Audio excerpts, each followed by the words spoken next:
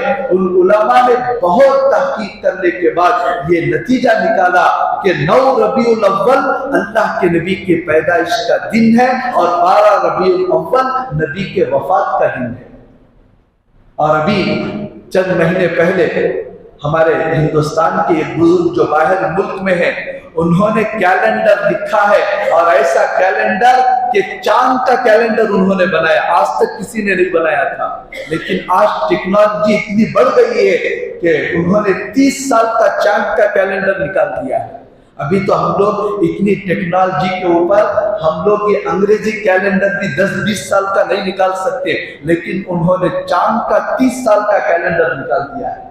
بہت تحقیق محقق عالم ہے، تو انہوں نے ایک کتاب لکھی نبی کے بارے میں، اور پوری تحقیق کرنے کے بعد انہوں نے لکھا ہے کہ میری پوری تحقیق یہ ہے کہ نبی کی پیدائش 9 ربیع الاول ہے اور وفات 12 ربیع الاول ہے۔ اور انگریزی حساب سے ہمارے نبی جو پیدا ہوئے وہ تاریخ اپریل کے مہینے کی 20 تاریخ ہے، اور عیسوی 570 پر 1 سنہ عیسوی ہے۔ یہ ہمارے نبی کی پیدائش کا دن ہے۔ اب یہ لوگ جو خوشیاں مناتے ہیں، مٹھائیاں بانٹتے ہیں، کیک کاٹتے ہیں، ان سے جا کر پوچھو تم نبی کے چہیتے ہو، نبی کے عاشق ہو یا نبی کے دشمن ہو؟ تمہیں یہ خوشی نبی کے پیدا ہونے پر ہو رہی ہے یا نبی کے وفات کے اوپر تم لوگ خوشیاں منا رہے ہو؟ اتنا علماء کہہ رہے ہیں، اور خاص طور پر وہ طبقہ جن کو ہم لوگ بریلوی کہتے ہیں، فاتحہ والے جن کو ہم لوگ کہتے ہیں، محبین کہتے ہیں، ان کے بڑے علماء جس کو یہ لوگ چاہتے ہیں، ان کا فتویٰ بھی یہی ہے کہ نبی جو ہے 12 ربیع الاول کو وفات پائے اور 9 ربیع الاول کو پیدا ہوئے۔ اب پتہ نہیں یہ لوگ کس کی بات مان کر یہ خوشیاں مناتے ہیں، کس کی بات مان کر یہ جلسے جلوس کرتے ہیں۔ ان کو تو چھوڑ دیے، یہ ہمارے مسلمان، ہمارے محلے والوں کو کیا ہو گیا؟ 12 ربیع الاول آیا، سارا کا سارا محلہ جیسے غیر لوگ وہ گنیش کے لیے سجاتے ہیں، بالکل ایسا ہرے جھنڈیوں کے ساتھ سجا دیے 12 ربیع الاول کے لیے۔ تو میں آپ کو پوچھنا چاہتا ہوں، تم نبی کے چہیتے ہو یا نبی کے دشمن ہو؟ ارے 12 ربیع الاول تو نبی کے انتقال کا دن ہے، وہ ایسا دن ہے جس دن حضرت عمر تلوار لے کر کھڑے ہو گئے تھے، اگر کوئی کہے گا نبی وفات پا گئے تو میں اس کی گردن اڑا دوں گا۔ صحابہ کی عجیب کیفیت ہو گئی تھی، اس دن میں یہ لوگ خوشیاں مات رہے ہیں اور آگے بڑھ کر کیک کاٹ رہے ہیں۔ ایک ویڈیو میں نے دیکھا، اتنی لمبی داڑھی والے سب بڑے بڑے پھیٹا لگا کر ہیپی برتھ ڈے یا رسول اللہ کہہ کر کیک کاٹ رہے ہیں۔ کہاں جا رہے ہیں ہم لوگ؟ کس کے نقش قدم پر چل رہے ہیں؟ یہ کیا نبی سے محبت کا دعویٰ ہے؟ نبی سے محبت کا واقعتاً دعویٰ ہے تو سر کے بال سے لے کر پیر کے ناخن تک بتانا چاہیے کہ میں نبی کا چاہنے والا، لیکن حالت یہ ہے ہمیں نہ تو نبی کا چہرہ پسند ہے، نہ نبی کا لباس پسند ہے، نہ نبی کا طور طریقہ پسند ہے۔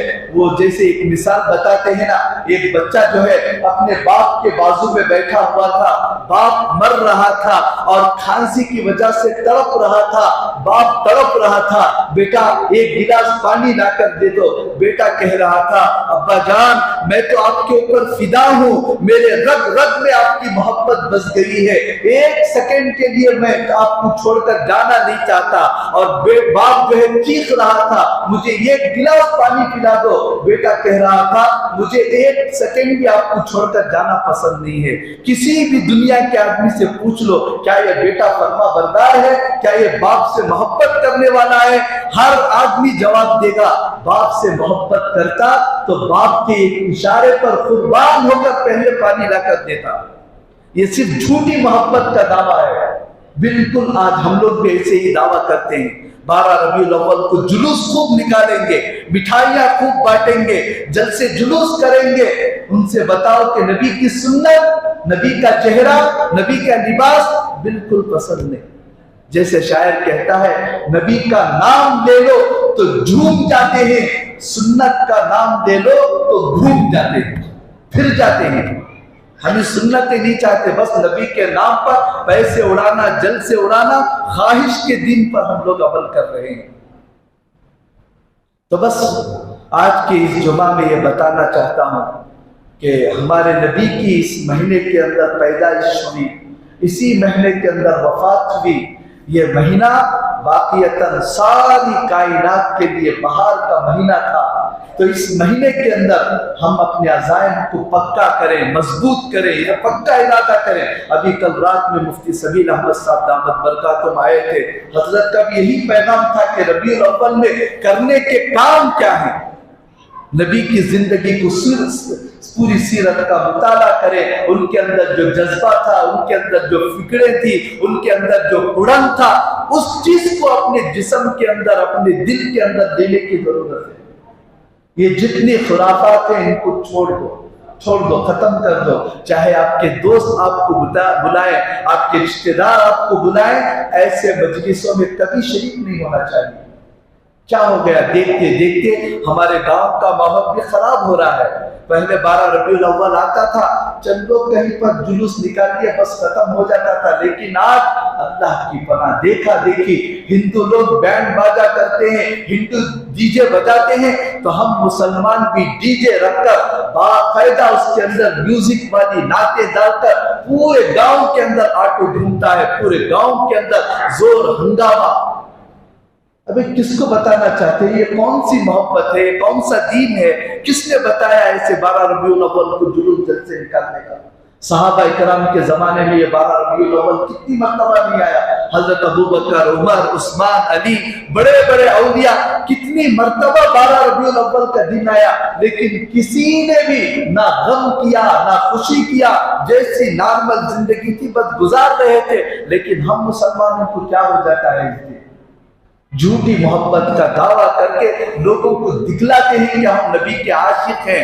حقیقت میں وہ لوگ میدان کے اوپر کھڑے ہو کر کہتے ہیں کہ ہم صرف جھوٹی محبت کا دعویٰ کرنے والے ہیں۔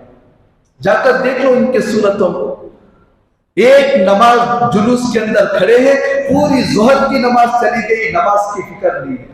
کیسے نبی کے عاشق کہیں گے؟ کیک کاٹ دینے سے نبی کا عاشق بن جائے گا؟ اس لیے درخواست ہے کہ ایسے خرافات سے اپنے آپ کو بھی اور اپنے دوست احباب کو بھی پیار محبت سے سمجھائیں کہ بھئی یہ دن خوشی کا بھی نہیں ہے، غم کا بھی نہیں ہے۔ ہمیں غلط یہود نصارہ نے ہمیں غلط طریقوں میں پھنسا کر